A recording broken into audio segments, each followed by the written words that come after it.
Now, Deputy Prime Minister Gan Yong says Singapore is moving quickly to strengthen partnerships with countries that share a commitment to open trade and rule of law amid a shifting geopolitical landscape.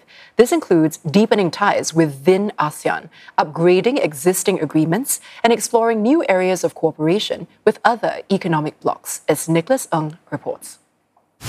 Mr. Gan's comments are from a fireside chat with DBS's Group CEO, Nasyrah, here at the Singapore Fintech Festival.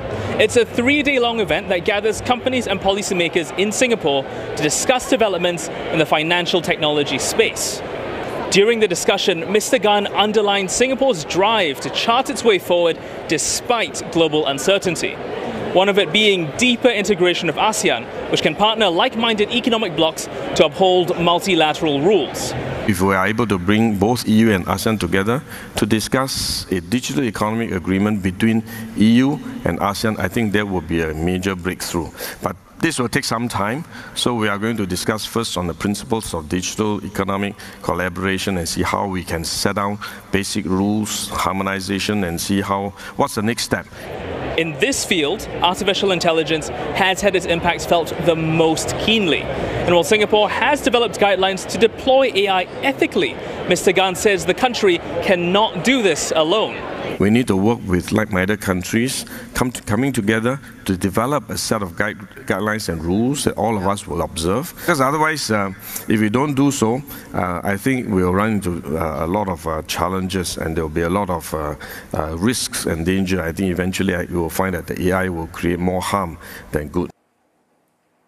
To strengthen that international cooperation, the Monetary Authority of Singapore is working with UK's Financial Conduct Authority to support safe and responsible AI innovation. Both regulators will explore joint testing of AI solutions and exchange regulatory insights, allowing financial institutions from both sides to learn and innovate together. We will also open new cross-border corridors of AI opportunities for our financial institutions and AI firms.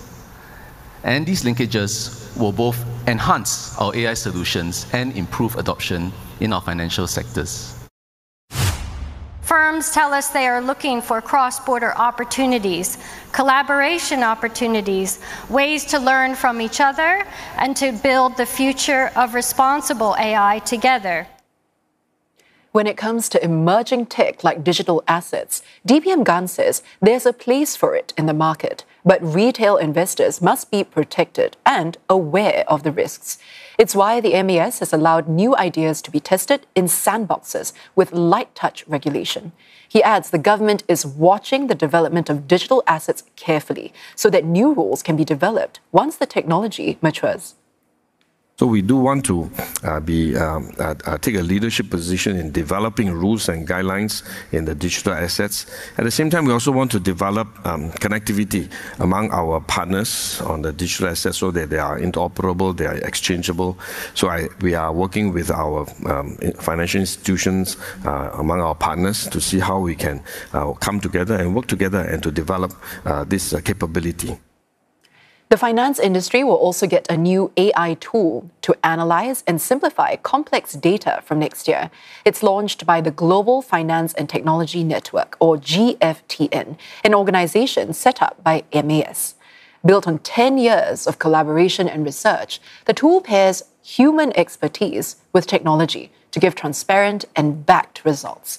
A new partnership between GFTN's venture capital arm, Japan's SBI Holdings, and SBI Ven Capital will also see a $200 million fund launched to invest in fast-growing fintechs. It'll target global companies developing tech in areas like digital assets, tokenization, and artificial intelligence. While talk about a possible AI bubble has been rising, GFTN's group CEO says the focus now is on real-world applications. He was speaking to CNA's Elizabeth Neo earlier at the Fintech Festival. I see that they are the end of the so-called bubble period of excessive investment into the infrastructure. Now you will see very smart application riding on this infrastructure, really making the big change. So I don't see it as a bubble. It is a stage where you disproportionately allocate capital, get the infrastructure right, and get the market to innovate on top. That's the trend.